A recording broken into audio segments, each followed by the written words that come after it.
But ಉಪವಾಸ ಮಾಡಿ ಕಳಿಸಿ ಕೊಟ್ಟ ಬಗೆಯನ್ನು ನಾನು ಆಮೇಲೆ ಮಾತಾಡ್ತೀನಿ. ಆದರೆ ಅದಕ್ಕೂ ಮುಂಚೆ ಟಾಪಿಕ್ ಏನಂದರೆ ವಿಧೇಯತೆ, ಒಬಿಡಿಯನ್ಸ್ ಆಫ್ ಗಾಡ್. ವಿಧೇಯತೆ ಒಂದೇ ದಿನದಲ್ಲಿ ಬರುತ್ತಾ ಇಲ್ಲ ಏನು? ಯಾವ ಥರ ಬರುತ್ತೆ? ಸಿಸ್ಟಮ್ ಆಯ್ತಾ? ಬಿಹೇವಿಯರಿಂದ ವಿಧೇಯತೆ ಬರುತ್ತಾ? ಒಬಿಡಿಯನ್ಸ್, ವಿಧೇಯತೆ ಅನ್ನೋದು ಹೆಂಗ್ ಬರುತ್ತೆ ಅದನ್ನ ಯೋಚನೆ.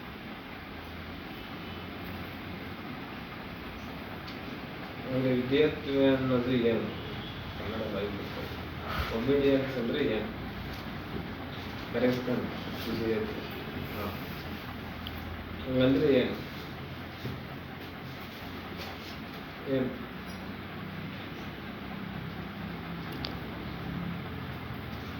ವಿಧೇಯತೆ ಅಂದರೆ ದೇವರಿಗೆ ನಾವು ವಿಧೇಯರಾಗಿ ನಡ್ಕೊಳ್ಳೋದು. ಜೋರಾಗಿ ನನಗೆ ಪಕ್ಕದಲ್ಲಿರೋದು ಕೇಳಿಸ್ತಾ ಇಲ್ಲ, ಜೋರಾಗಿ.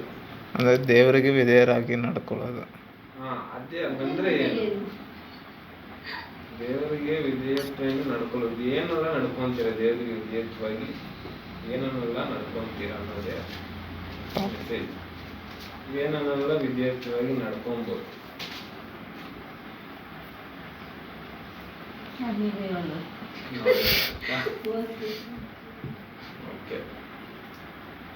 ಓಕೆ, ವಿಧೇಯತ್ವ ಅನ್ನೋದು ಒಂದೇ ದಿನದಲ್ಲಿ ಬರುತ್ತಾ? First question. ಎಷ್ಟು ದಿನ ಆದ್ಮೇಲೆ ಬರುತ್ತೆ ಅನ್ನೋದು ಎರಡನೇ ಕ್ವಶನ್. ಎಷ್ಟು ದಿನ ಬೇಕು ವಿಧೇಯತ್ವ ಬರೋಕ್ಕೆ ಅನ್ನೋದು ಮೂರನೇ ಕ್ವಶನ್.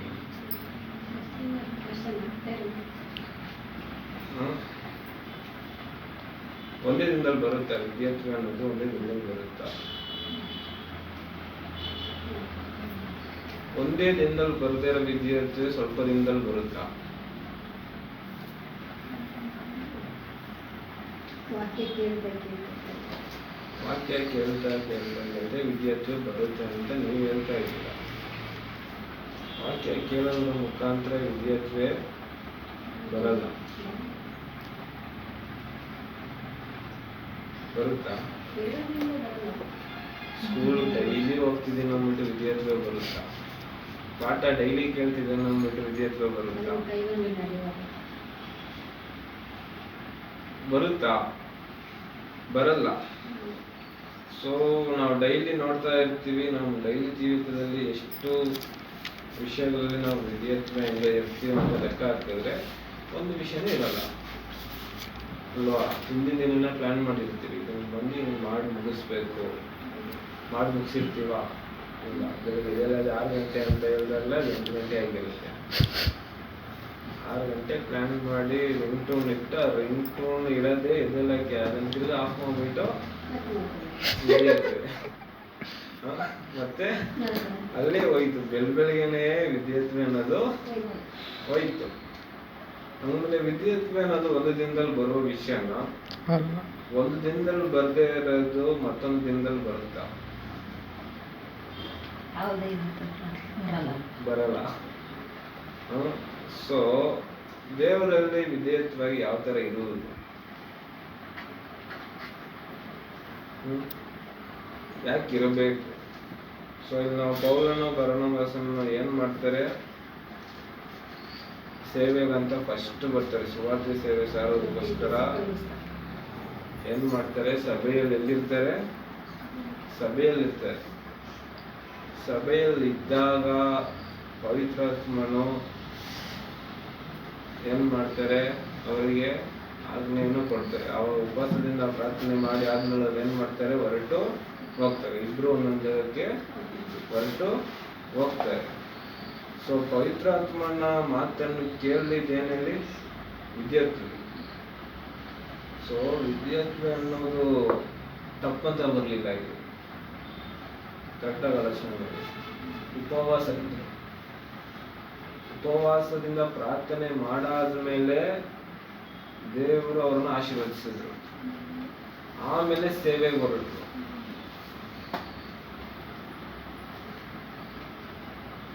ನಾನು ದೇವರಲ್ಲಿ ತುಂಬಾ ವಿಧೇಯತೆಯಿಂದ ಸೇವೆ ಮಾಡ್ತಾ ಇದ್ದೇನೆ ಅಂದ್ರೆ ಆಗಲ್ಲ. ಅದು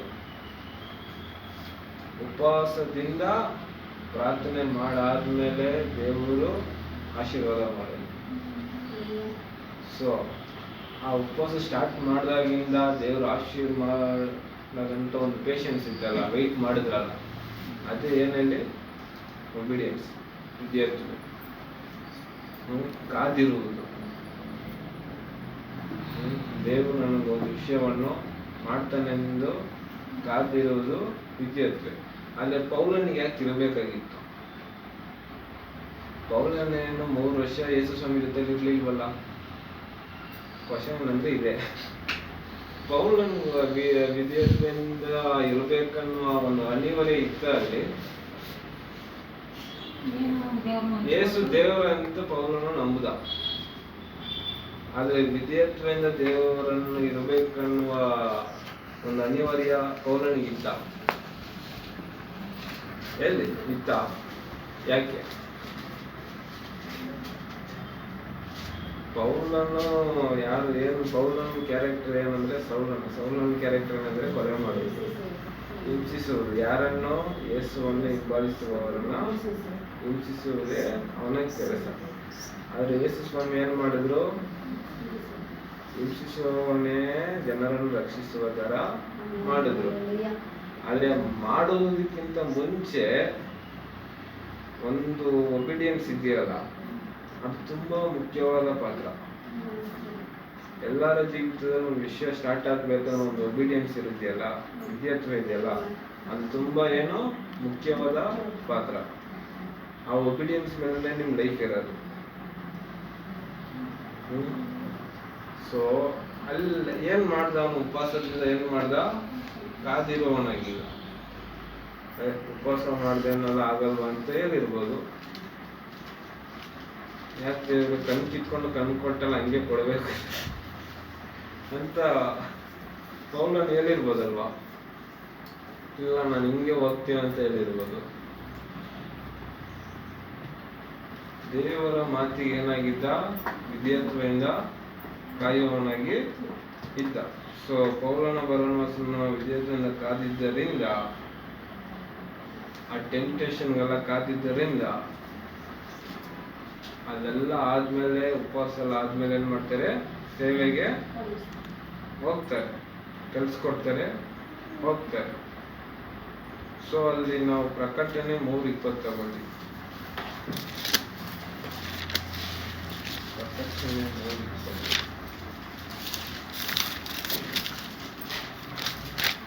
ಅದಕ್ಕೆ ಮುಂಚೆ ನಾವು ಫಿಲಿಪ್ಪಿಯರವರಿಗೆ 4:9 ತಗೊಂಡ್ವಿ. ಪ್ರಕಟಣೆ ತಗೊಳ್ಳಿ.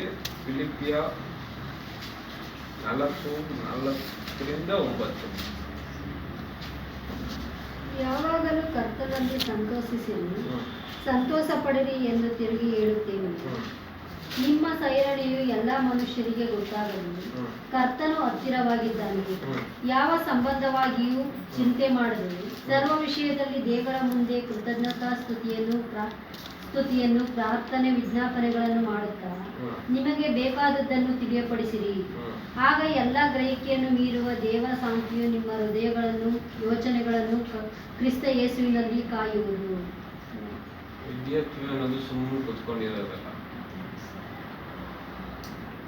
ನಮಗೆ ಬೇಕಾಗಿರುವುದನ್ನು ಕಾದಿದ್ದು ದೇವರ ಬಳಿಯಲ್ಲಿ ತಿಳಿಯಪಡಿಸುವುದು. ಏಕ್ದಮ್ ದೋಗ್ರ ಅಂತ ಮಾಡೋದಲ್ಲ.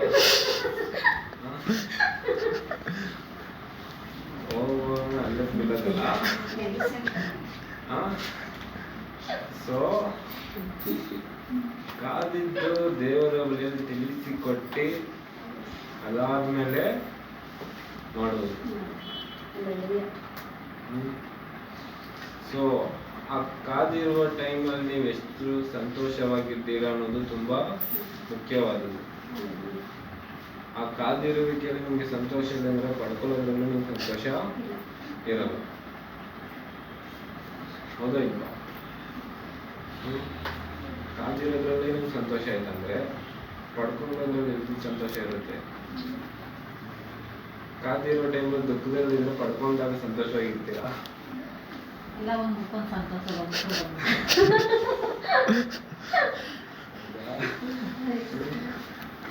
ಸೊ ದೇವರು ಯಾವ ವಿಷಯವನ್ನು ಕೊಡಲಿಕ್ಕೆ ಬಯಸ್ತಾರೋ ಆ ವಿಷಯದಲ್ಲಿ ನಾವು ಯಾವಾಗ ಒಬಿಡಿಯನ್ಸ್ ಇಂದ ಕಾದಿರ್ತೀವೋ, ವಿಧೇಯತ್ವದಿಂದ ಕಾದಿರ್ತೀವೋ, ಅವನ ಸಂತೋಷವುಳ್ಳವರಾಗಿರ್ತೀವಿ. ಸಂತೋಷವುಳ್ಳವರಾಗಿ ನಾವು ದೇವರಿಗೆ ತಿಳಿಯಪಡಿಸ್ತೀವಿ. ಯಾವುದೇ ಮನುಷ್ಯ ಆಗಲಿ ಒಳ್ಳೆ ವಿಷಯವನ್ನು ಒಬ್ಬರಿಗೆ ತಿಳಿಯಪಡಿಸುವಾಗ ಸಂತೋಷದಿಂದ ತಿಳಿಯಪಡಿಸ್ತೇವೆ. ಕೆಟ್ಟ ವಿಷಯವನ್ನು ತಿಳಿಯಪಡಿಸುವಾಗ ಮನುಷ್ಯರು ಏನಾದರೂ ಒಂದು ಕಲ್ಲಾಟ ಆಡ್ಕೊಂಡು ತಿಳಿಯಪಡಿಸ್ತಾರೆ. ಅದು ಮನುಷ್ಯನಿಗೆ ನ್ಯಾಚುರಲ್ ಆಗೇ ಇದೆ. ಅದು ಹೌದಾ ಇಲ್ವಾ? ಹೌದಂದ್ರೆ ಅದು ಕರೆಕ್ಟೇ. ಒಳ್ಳೆ ವಿಷಯವನ್ನು ದುಃಖದಿಂದ ಹೋಗ್ಬಿಟ್ಟು ಹೇಳ್ತೀರಾ? ಸಂತೋಷದಿಂದ ಹೇಳ್ತೀರಾ?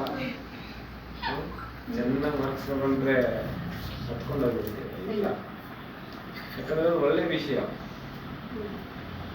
ದೇವರ ಬಳಿ ಒಳ್ಳೆ ವಿಷಯವನ್ನು ನಾವು ತಿಳಿಸುವಾಗ ಸಂತೋಷ ಉಳ್ಳವರಾಗಿರ್ತೀವಿ. ಕೆಟ್ಟ ವಿಷಯವನ್ನು ತಿಳಿಸುವಾಗ ನಾವು ದುಃಖ ಉಳ್ಳವರಾಗಿರ್ತೀವಿ. ಇಲ್ಲೇ ಗೊತ್ತಾಗ್ಬಿಡುತ್ತೆ ನಮ್ಮ ಒಬಿಡಿಯನ್ಸ್ ಅಲ್ಲೇ, ಆ ಕಾದಿರುವ ಟೈಮಲ್ಲೇ ನಾವು ಏನನ್ನು ದೇವರ ಬಳಿ ತಿಳಿಸುತ್ತಿದ್ದೇವೆ, ಏನನ್ನು ಮಾಡಲಿಕ್ಕೆ ಹೊರಟಿದ್ದೇವೆ ಅನ್ನೋದು ನೀಟಾಗಿ ಗೊತ್ತಾಗ್ಬಿಡುತ್ತೆ.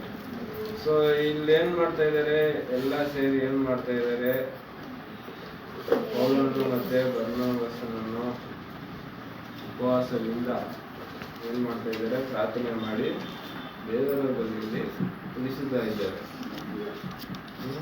ಬರ್ನಬಾಸನು ಪೌಲನು ಇವಾಗ ಬಂದು ಸಂತೋಷ ಉಳ್ಳವರಾಗಿದ್ದಾರೆ. ದೇವರನ್ನು ಎಲ್ಲಿ ಬೇಕಾದ್ರೂ ಕಳಿಸಿ ಹೋಗ್ತೀವಂತ. ಅವರು ಬಯಸಿದ್ದನ್ನು ದೇವರ ಬಳಿಯಲ್ಲಿ ತಿಳಿಸುವವರಾಗಿದ್ದಾರೆ. ಹೌದಾ ಇಲ್ವಾ? ಹೌದು. ಸೊ ಇವಾಗ ಓದಿ ಪ್ರಕಟಣೆ. ಇಗೋ, ದೇವರ ಕಡೆಗೆ ತಿರುಗಿಕೋ. ಇಗೋ, ಬಾಗಿಲಲ್ಲಿ ನಿಂತುಕೊಂಡು ತಟ್ಟುತ್ತಾ ಇದ್ದೇನೆ. ಯಾವನಾದರೂ ನನ್ನ ಶಬ್ದವನ್ನು ಕೇಳಿ ಬಾಗಿಲನ್ನು ತೆರೆದರೆ ನಾನು ಒಳಗೆ ಬಂದು ಅವನ ಸಂಗಡ ಊಟ ಮಾಡುವೆನು, ಅವನು ನನ್ನ ಸಂಗಡ ಊಟ ಮಾಡುವನು. ಈ ವಾಕ್ಯದ ನಿಜವಾದ ಅರ್ಥ ಏನಂದ್ರೆ, ದೇವ್ರ ಕಡೆ ತಿರುಗಿಕೊಳ್ಳಿಯಲ್ಲ, ದೇವರ ಕಡೆಗೆ ತಿರುಗಿಕೋ. ಕಾದಿದ್ದು ನಿಮ್ಮ ಬಾಗಿಲನ್ನು ದೇವರಿಗೋಸ್ಕರ ತೆರೆಯಿತು. ಉಪವಾಸ ಇದ್ದು ನಾವು ಕಾದಿದ್ದು ದೇವರಿಗೆ ನಮ್ಮ ಬಾಗಿಲನ್ನು ತೆರೆಯುವಾಗ ದೇವರು ಏನು ಮಾಡ್ಲಿಕ್ಕೆ ಬಯಸ್ತಾರೆ? ಅಲ್ಲೇನಂತ ಬರ್ತಿದೆ, ಓದಿ ಕನ್ನಡದಲ್ಲಿ. ಬಾಗಿಲನ್ನು ತೆರೆದು ನಾನು ಒಳಗೆ ಬಂದು ಅವನ ಸಂಗಡ ಊಟ ಮಾಡುವೆನು. ಯಾವನಾದರೂ ನನ್ನ ಶಬ್ದವನ್ನು ಕೇಳಿ ಬಾಗಿಲನ್ನು ತೆರೆದರೆ ನಾನು ಒಳಗೆ ಬಂದು ಅವನ ಸಂಗಡ ಊಟ ಮಾಡುವೆನು, ಅವನು ನನ್ನ ಸಂಗಡ ಊಟ ಮಾಡುವನು. ಏನ್ ಮಾಡ್ತಾರೆ ದೇವರು? ಊಟ ಮಾಡ್ತಾರೆ. ನಾವು ದೇವರು